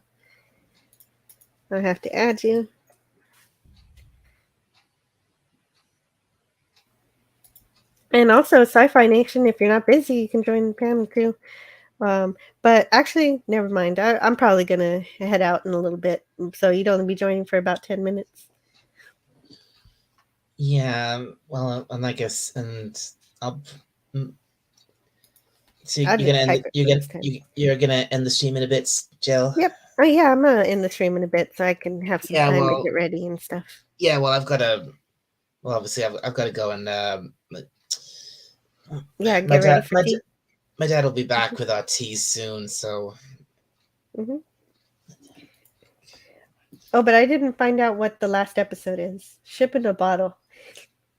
Don't they usually cover at least 3 episodes in each stream? Yeah. Well, we already covered all of season 6, so except for the last episode. And Sci-Fi Nation is at work, but thank you.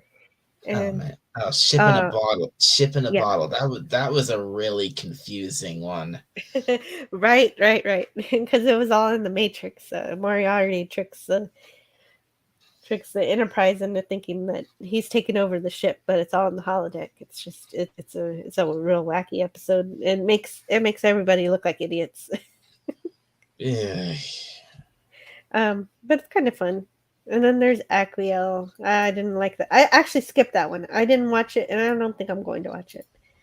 And this one, is that the one where Geordi finds that dog, and it turns out it's some alien that wants to eat him or something? Yes.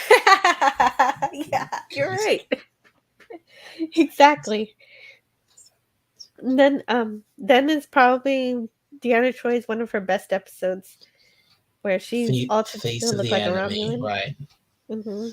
And the reason why it's one of her best episodes is they completely changed her character entirely to be, more assertive and commanding and not at all like herself. And here is the best Q episode, I think. One of the best Q episodes is Tapestry. Yeah. Oh yeah, Tapestry, right. Well, if you ask me, the I mean, yeah, that is a good episode for with featuring Q, but I don't think Q is quite in character in that one. You don't think so? Because he gives Picard the chance to change his past, and Picard finds out that wasn't, it's a wonderful life. It's a wonderful life for Star Trek. I think the last stream, the last of Clubber Times streams I tuned into was actually, he was actually covering this episode and the next two. Mm-hmm. Birthright. Okay, I hate Birthright. I'm not even going to talk about it. Yeah, Birthright's barely worth talking about. No, I know. I didn't even remember it until we watched it, and I remembered why. Like I pointed out in Club Times stream that night, we have this whole thing.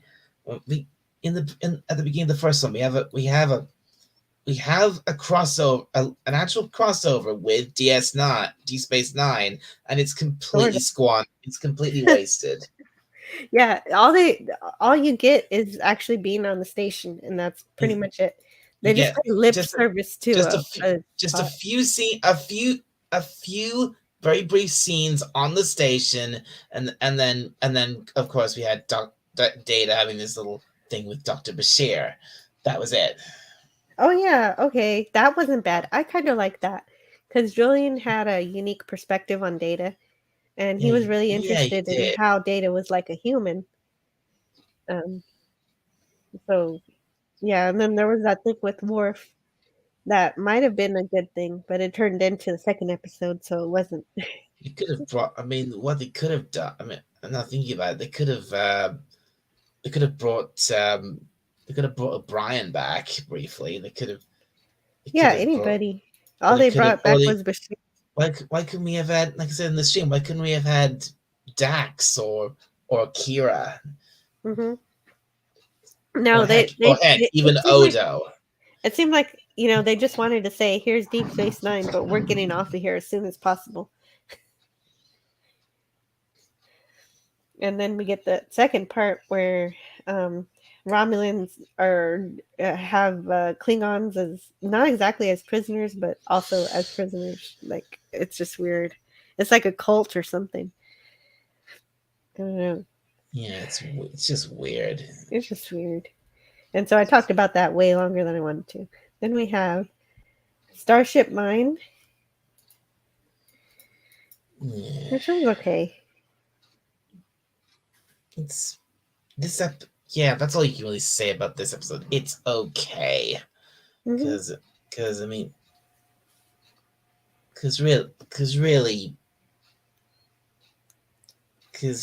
how could these people who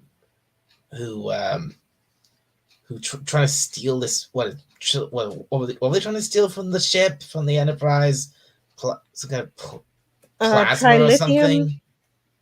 Or something, yeah, like the waste that comes from the engine, the warp engine.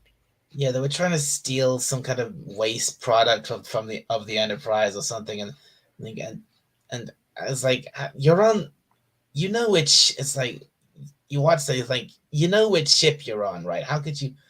And you must have at least heard of Captain Picard, and you realize, and how could you not know you had him there right with you? That's really a good point. There must be easier ships to steal this material from. Anyway, basically the main part of the episode I like because really Picard, he's a big name in Starfleet. Mm-hmm. Right. Then they acted like they had no idea who he was. They had no idea. They didn't recognize him, and Picard was calling himself Mott, the ship's barber of all things. The barber. That's pretty funny, right? And the ship did have a barber. I think it was that blue guy. I don't know his name. No, his name was Mott. He took his name exactly. He took the name of the ship's barber. I did like how Data was trying to learn small talk. That was kind of fun. That was But stupid. I think that's it. Okay, so then in lessons, Picard falls in love. So that's the episode. I really kind of hate this episode. Yeah, except for the one's- music is nice. This one's pretty forgettable. Mm-hmm. I do like the inner light theme that they make. But the whole episode just falls apart because you know that he loves Crusher. So what is going on here? This doesn't make sense. Anyway, yeah, I don't like this episode either. Then the chase.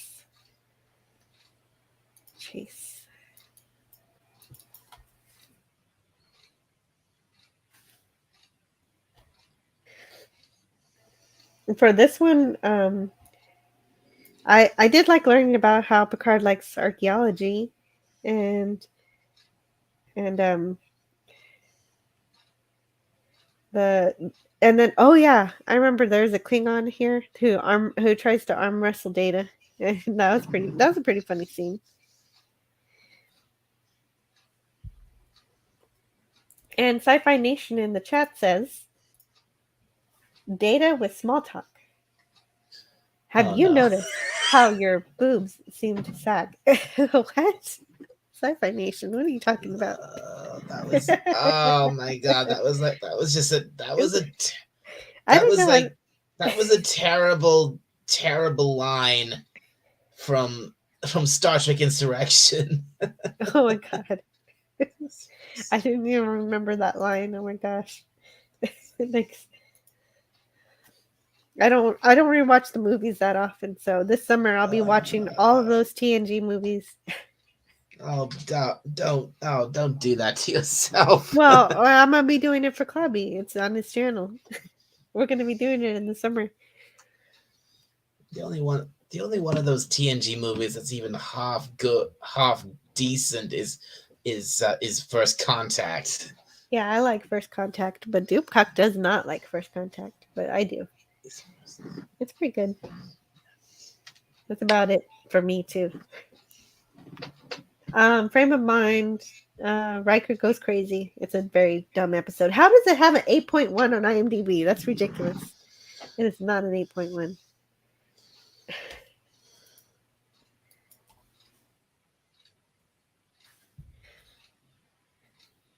And then you got Dr. Suspicion. Crusher puts her career on that one, yeah. Yeah, it was my review basically matches that. Yeah, let's just face it. There's a lot of eye rollers from season 7. Mm-hmm. Yeah, I'll just skip that one. That one was not very good. Grateful Air.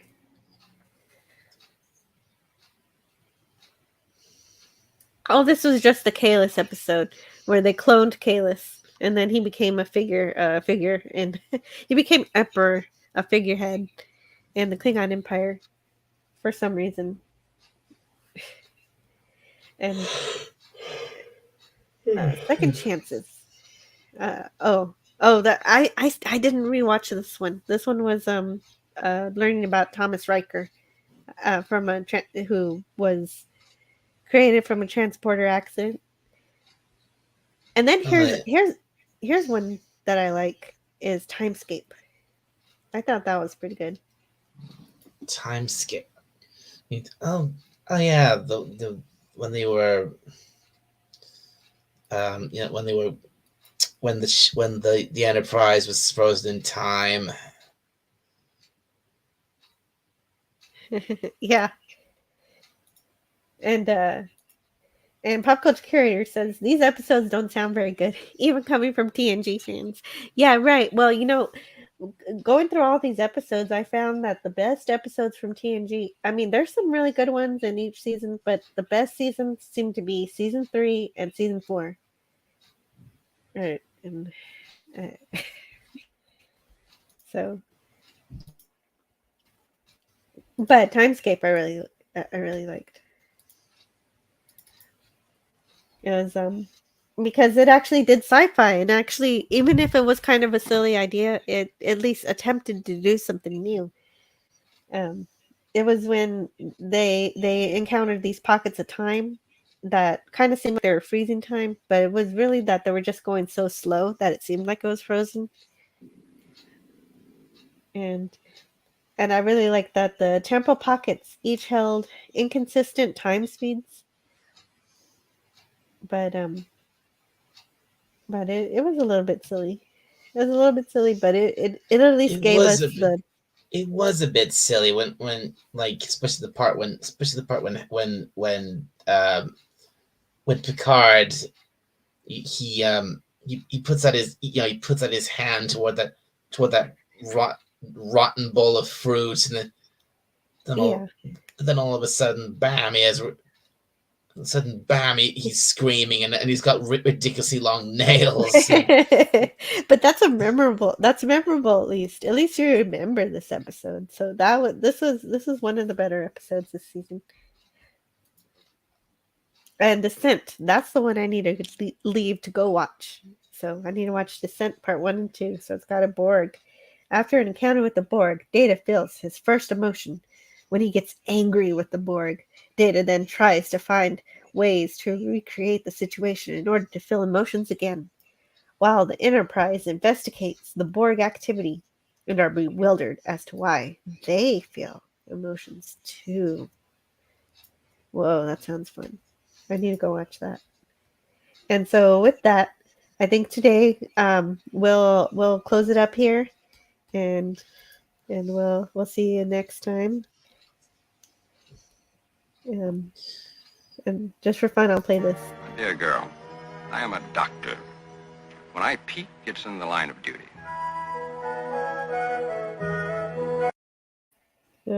Just something random. Oh man, that was funny. I just have all these. I did a Dr. McCoy stream, and so I have all these McCoy little clips here. Look, I'm a doctor, not an escalator. Spock, give me a hand.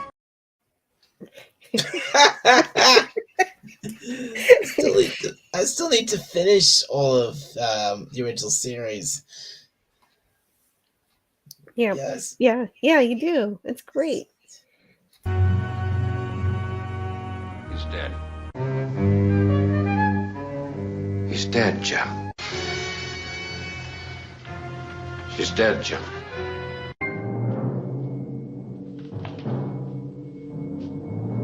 He's dead. She's dead. It's dead. She's dead.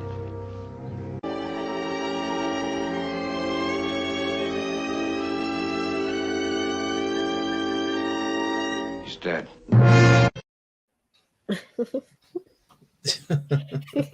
Anyway, okay. Thank you all for coming. I think this was a lot of fun, and I'm sorry that Son of a Red Shirt had to go. His internet went down, but maybe we'll get to talk to him again next week, and he'll fix it all up. So I'll talk to you later, Doc. Thanks so much for coming on.